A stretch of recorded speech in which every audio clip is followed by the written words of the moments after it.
Da-dum, da-da-dum, da-da-dum, da-da-da-da-da-dum, da-da-da-da-da-dum. What does that even mean, Bowers Game Corner? Ahoy there, YouTube! I'm back again today for another game review. And today I'm very excited to check out Specter Ops from Nazca Games and Plaid Hat Games. This is for 2 to 5 players. It takes about 1 to 2 hours to play, and it's for ages 9 plus. And in Specter Ops, one player is going to be taking control of an agent and trying to infiltrate the board, trying to complete objectives. They're going to have their own asymmetrical power. They're going to have some cool special ability cards they can utilize.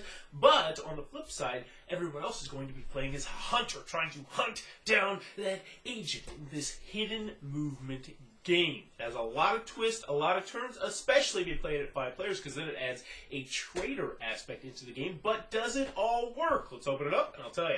Alright then, we're going to take a look at what you're going to get inside of Specter Ops. First and foremost, we're going to get our handy dandy rule booklet.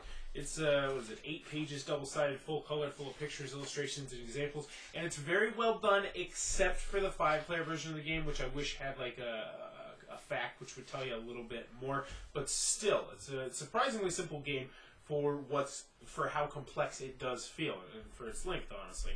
So, in Specter Ops, what's going to be happening is one player is going to be taking control of an agent, which are going to be these guys right here, and they're going to be trying to complete objectives around the map. They will know where the objectives are based on this sheet, where they are going to be moving themselves all around the map. Their piece is not going to physically be on the board. The piece that's going to physically be on the board are going to be the hunters, whose only job is to hunt down this agent and kill him. The agent, on the flip side, is going to be trying to activate 3 different objectives and then escape off the map, which is down here on some of these arrows that are going on. So that's pretty much, in a nutshell, how the game is going to be played. So let's get into the components, and I'll show you a little bit of how everything works. So let's go over the 4 different agents that you can be. So they are all asymmetrical. They all have their own unique abilities. So the Blue Jay may complete mission objectives that are 2 spaces away. So normally, I mentioned there were mission objectives that you have to get to. This one allows you to do it a little bit further away, which can make you a little bit safer. Next, we have the Spider. Hunters get -2 to their attack rolls when they are within 3 spaces of you. Because normally what's going to happen is when the hunters find you, your piece will actually go on the board, and they're going to try and, well, kill you, because that is their objective. So she's going to make it a little bit harder to kill you when you're close up. Next, we have the Cobra. When a hunter ends its move on Cobra, stun that hunter. It cannot attack. When a hunter ends its move orthogonally adjacent to Cobra, you may roll a die and a result of 4+, stun that hunter. It cannot attack. So this one is another interesting one as well, because you can potentially stun them, which means they cannot attack you. They can still move, but they just can't attack you. And then you have Orangutan, who's just a big guy. He gets 2 extra health, because normally you're going to start with 4 health when you play as an agent. Also, when you're playing as the agent, you are going to get X amount of these special ability cards right here. I say X because the more players you have, it depends on how many players you have, how many of these you get. So there's things like flashbangs, which will stun people, will blind people. You got the stealth field. Do not reveal this card until the start of your next turn. Your agent is only visible within 2 spaces. So this one is a good one, especially if you're out in the open. You got the decoy, which I really like, which can be used to essentially make people think that you are somewhere else. You got Power Fist. Reveal this card, place a orangutan figure on the game board at its current location. All hunters within 2 spaces of the orangutan are stunned, and you get to use that one twice. This one is a special one. So each of the agents, as I mentioned there are 4, are going to have their own unique special card in here too that they can choose to use if they want as well. And then we have, I'll just look at one more, the Adrenaline Surge. So normally you get to move 4 spaces. This one lets you move 6 spaces if you really need to get out of a sticky situation, which will happen in this game. So the agent's going to have cool special abilities. The hunters, well, they better have them too because they do.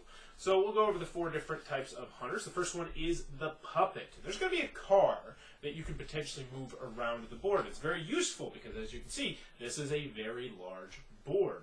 But in addition to being useful as transporting people, this guy can also do what's called a remote sensor, which means instead of moving the puppet on a turn, so instead of moving at all, you may use the vehicle's motion sensor to see where the agent is. So they have to tell you if they're northeast, southwest, north-south, so on and so forth, as long as they move at least, I believe it's 3 spaces. So he's got a pretty cool, useful ability. Next, we got the gun, and he gets to roll. He's a little bit better shooter, but his main primary ability is that he's going to be able to look in one particular direction, and if the agent crosses that path, he automatically shoots him. Just boom, takes a damage, which is big because that's 25% of your health.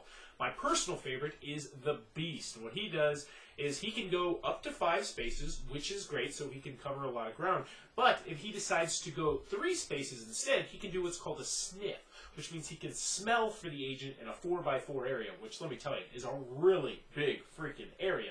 And the agent has to tell him if he is in that area. Also, if he lands on the agent, he automatically does the damage instead of having to roll, which is great, and plus he might do another damage.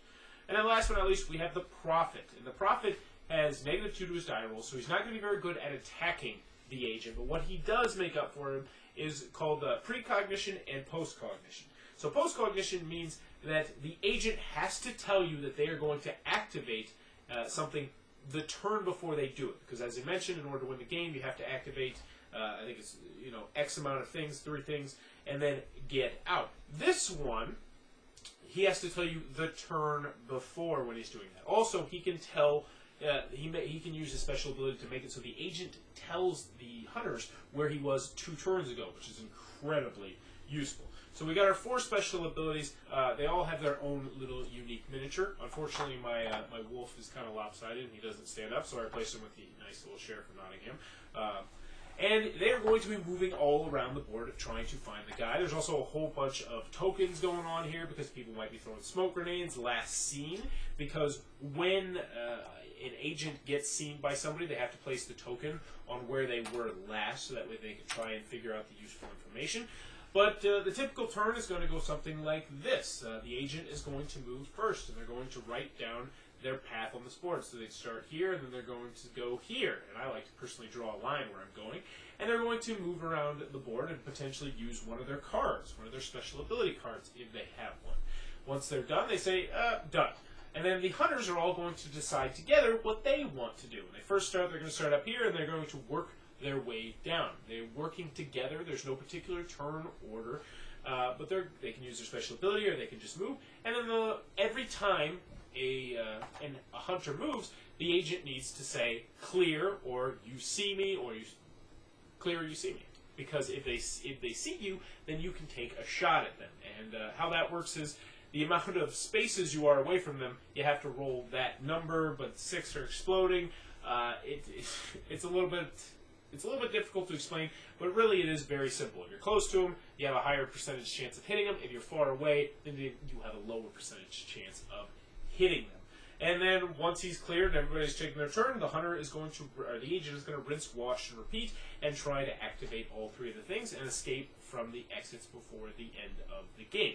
Now, I do want to mention something before we head out, and that is the 5-player variant of the game. In the 5-player version of the game, there's going to be 1 agent, as per normal, and there's going to be 4 hunters. But at the beginning of the game, the agent is going to make one of the hunters a traitor.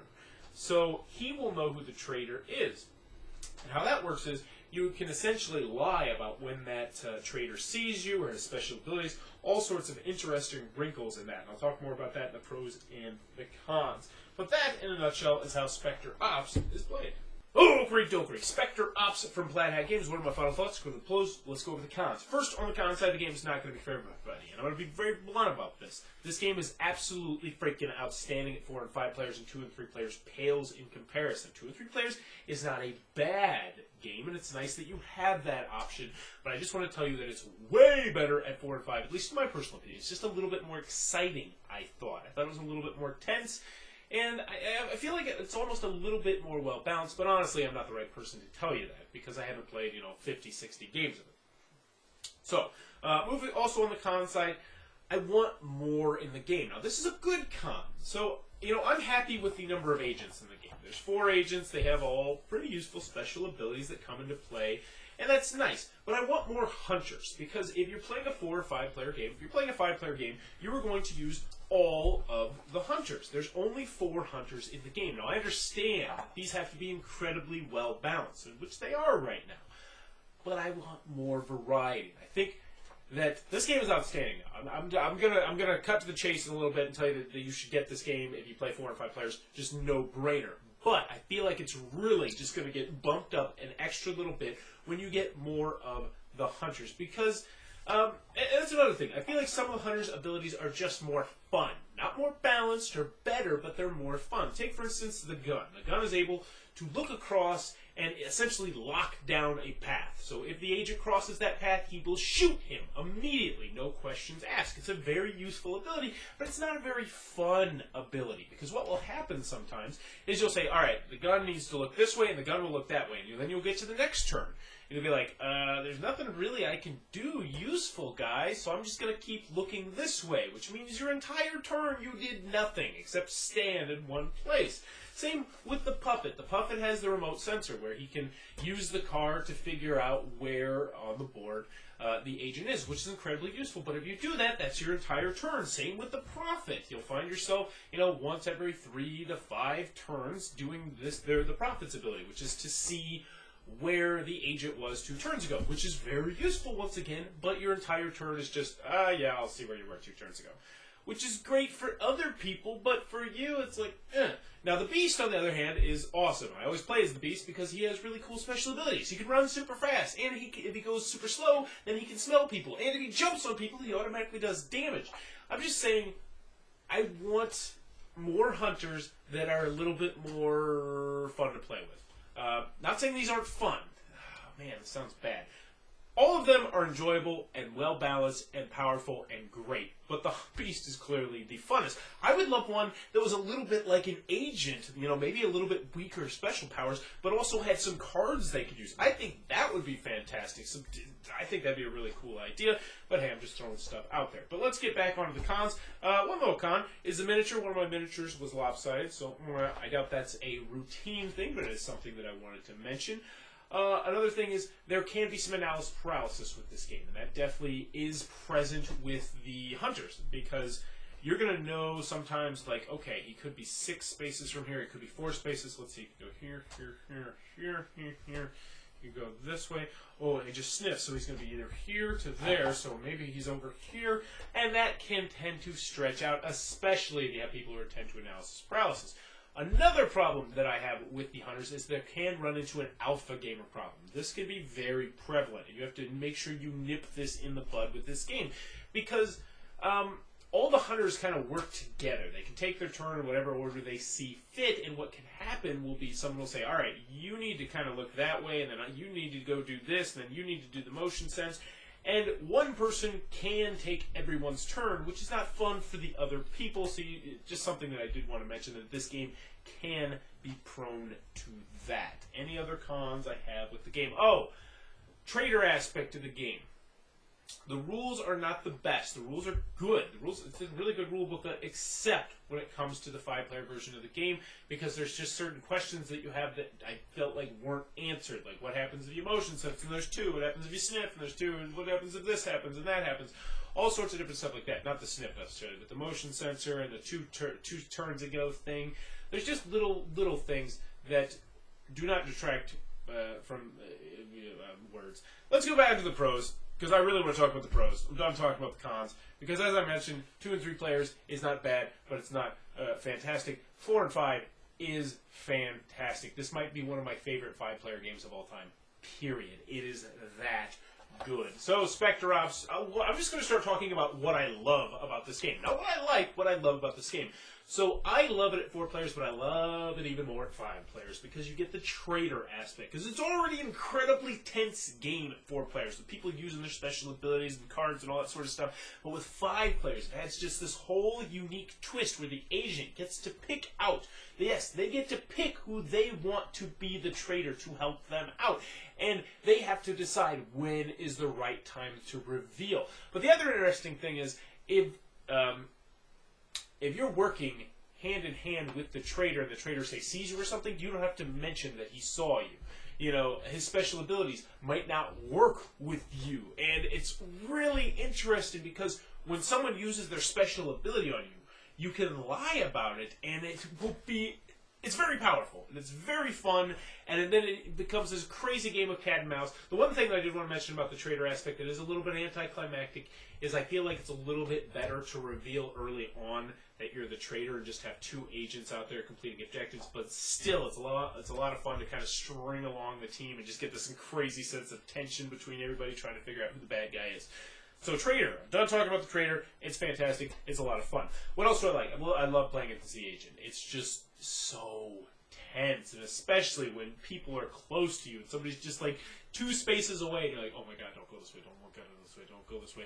And that's just so awesome, and you just don't feel that in too many games. And then I love how you get to customize your characters. So you have the 4 different agents, so they're all going to have their own unique little special ability, and that's all well and good. But where the game really shines for the agent, in my personal opinion, is the fact that you're going to be getting some of these cards right here. And these cards will do some really cool things. Maybe you can run fast, maybe you can throw a flashbang or a smoke grenade or stealth field, get decoys going on. Lots of different cool stuff that you can do to try and manipulate the agent, the hunters that are trying to hunt you down, and I like that an awful lot.